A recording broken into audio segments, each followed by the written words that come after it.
Jamii imeshauriwa kuendelea kuwasaidia watu wenye mahitaji maalumu ili nao wajihisi kuwa sehemu ya jamii. Hayo ameelezwa na Waziri wa Maendeleo ya Jamii, Jinsia, Wazee na Watoto, Mheshimiwa Anna Atanas Paulo wakati wa ziara maalum ya kikundi cha Legrand Modern Taarab kuelekea tamasha la kumwenzi msanii wa taarab asilia Bi Rukia Ramadhani. Amesema watu wenye mahitaji maalum wana mchango mkubwa, hivyo wanapaswa kupendwa na kuthaminiwa katika jamii zao. Sisi Wizara ya Maendeleo ya Jamii, Jinsia, Wazee na Watoto tunakushukuruni sana kwa sababu mmeweza kufikiria watoto wetu mayatima.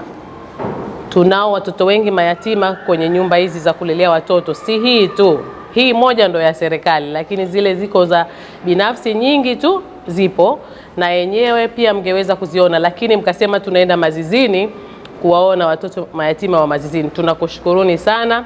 Sio kama wengine hatuwapendi watoto wa vituo vingine, tunawapenda sana, lakini mara nyingi watu wanajikuta wanakuja hapa kwa sababu labda position ya hivi kituo kilivyokaa, lakini na ule umaarufu wake ndani ya nchi kwa sababu ni kituo cha serikali. Kwa hivyo tunawashukuru sana kwa zawadi zenu nzuri ambazo mmeona leo hii muwaletee watoto wetu. Lakini jengine niwashukuru sana kwa kuja na hilo wazo la kuwaenzi wale waasisi wetu bado wakiwa hai. Wale watu ambao wamefanya kazi kubwa kwenye nchi hii bado wakiwa hai. Kuliko tukisubiri wamekufa halafu tukaanza kutaja masifa yao hapo mengi alifanya. Sisi nyinyi Legrand mmeamua kumwenzi Bi Rukia wakati yupo hai. Ni jambo jema sana ambalo mmelifanya. Naomba nikiri kwamba Bi Rukia amefanya kazi kubwa kwenye nchi hii ya kuburudisha. Kama si watu wote basi manake nchi nzima hakuna ambaye hapendi sauti yake. Leo lengo lilikuwa ni kuleta sadaka kwa ajili ya watoto. Hakuna jambo jema Mungu ambalo analipenda kama kuwatunza watoto mayatima. Na nyie mmeanza hospitali kuangalia wagonjwa, lakini kuangalia wafungwa waliofungwa gerezani. Maana na yote ingine tunajikuta tunawasahau wafungwa wapo kule wamefungwa gerezani, lakini kuangalia pia na wajane. Kwa hivyo hayo yote ni matendo ya kiimani, na hili leo mndolifanya tendo la kiimani. Kwa upande wake, katibu wa kikundi hicho Zainab Budhir Sharif amesema tamasha hilo linalenga kuhamasisha jamii juu ya kuthamini michango ya watu wenye mahitaji maalumu na kutoa shukurani kwa msanii huyo. Tukio la shukrani bi mkubwa la tarehe 16 mwezi wa 5 mwaka huu, ukumbi wa Sunshine Hall, panapo hai na majaliwa, tukio ambalo mgeni rasmi atakuwa ni Mama Mariam Mwinyi, mke wa Rais wa Zanzibar. Kwa nini tumeandaa hili tukio? Tukio hili tumeliandaa kwa falsafa ya kuwaenzi waliotoa mchango mkubwa katika jamii wakiwa wenyewe bado wako hai. Sasa kwa mwaka huu tumeanza na msanii wa taarab Bi Rukia Ramadhani. Kizungumza sauti ya Bi Rukia Ramadhani, huwezi kuzungumzia mziki wa taarab kama hujamzungumzia Bi Rukia Ramadhani. Bi Rukia ametoa mchango mkubwa sana kupitia sanaa yake ya uimbaji.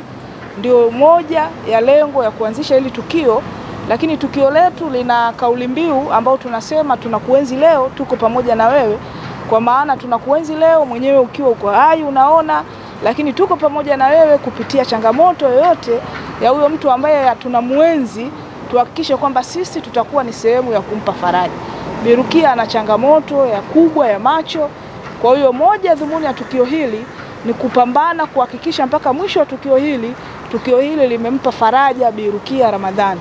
Na tunashukuru alhamdulillah mpaka hapa tulipofikia, Serikali ya Mapinduzi ya Zanzibar imeonyesha nia ya kuhakikisha kwamba wanampa faraja Bi Rukia kwa kumpeleka nje ya nchi kwa ajili ya matibabu, na tukio hili amelibeba mkuu wa mkoa wa Mjini Mheshimiwa Muha, amelibeba hili, ametuhakikishia kwamba atalisimamia na tukio hili inshallah litafanikiwa.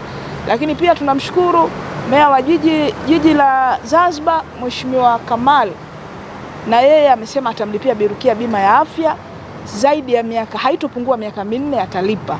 Kwa hiyo hajasema rasmi ni miaka mingapi, lakini ameonyesha nia. Kwa hiyo nawaambia Wazanzibari wajitokeze tarehe 16 tutakuwa na tukio hili, lakini pia tunategemea michango ya Wazanzibari. Tumeandaa ticket, tutakuwa na ticket kwa ajili na wao moja kwa moja wanaponunua hizi ticket waone wameyagusa maisha ya Bi Rukia. Tutakuwa na ticket za kawaida regular 50,000, lakini tutakuwa na VIP 100,000 na VVIP 200,000.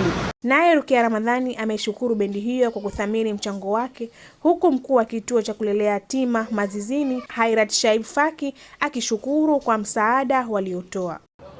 Nitoe shukrani kwa wenzangu, wasanii wenzangu kwa kunienzi, kunitunza na kunithamini. Na mimi pia nathamini sana mchango wao, nathamini imani yao, nathamini kila kitu chao ambacho wamenitayarishia mimi. Kama si imani yao, basi wasingeweza kufanya hichi kitu. Kwa hiyo nasema kila la kheri na waombea dua na wao. Mwenyezi Mungu kwanza awaepushe na maradhi, awaepushe na balaa za ulimwenguni, awaepushe na kila kibaya. Pia awafungulie kila kilichojifunga chenye kheri ya Rabbi. Wapate riziki nzuri, waimbe, wasikike, wawe nyota, wawe sio nyota wa kujitakia wenyewe, wapewe na watu. Yani Mwenyezi Mungu awanyanyue na wao. Ule ukaribu kwa wazazi ama kwa walezi waliopo hapa pamoja na watoto, kuona kwamba kila mmoja anapata haki yake ya msingi, ikiwemo ya kujiendeleza kielimu, ya kukua na kuishi pamoja na kukua pamoja kwa watoto, kwa sababu mtoto kukua peke yake pia ni changamoto, lakini wanapokuwa pamoja wenyewe wanakuwa pamoja na kushirikiana. Kwa hiyo asanteni sana. Watoto wenye mahitaji maalum katika kituo chetu kwa sasa tuko na 2. Mmoja tunasema ana CP, yeye yupo kitandani tu, kila kitu huduma zake ziko hapo hapo, wa kiume, ana miaka 5. Lakini yupo mmoja yeye tunasema mnaita na sura mfanano. Kwa hiyo huyu ana miaka 7, lakini bahati nzuri anapata elimu yake kila siku, kwa hiyo ni mtoto ambaye anajiweza. Ziara hiyo ilianzia hospitali ya Rahma, ikaenda taasisi ya Siti Binti Saad na kuhitimishwa katika kituo cha kulelea yatima Mazizini, ikiwa na kauli mbiu tunakuenzi leo, tupo pamoja na wewe. Na hizi ni ripoti za ASAM Online TV. Jina langu ni Hawa Jafar Hamis, lakini nyuma kamera ni Abillahi Abdullah. Kwa heri ya kuonana mpenzi, kwa heri ya kuonana azizi.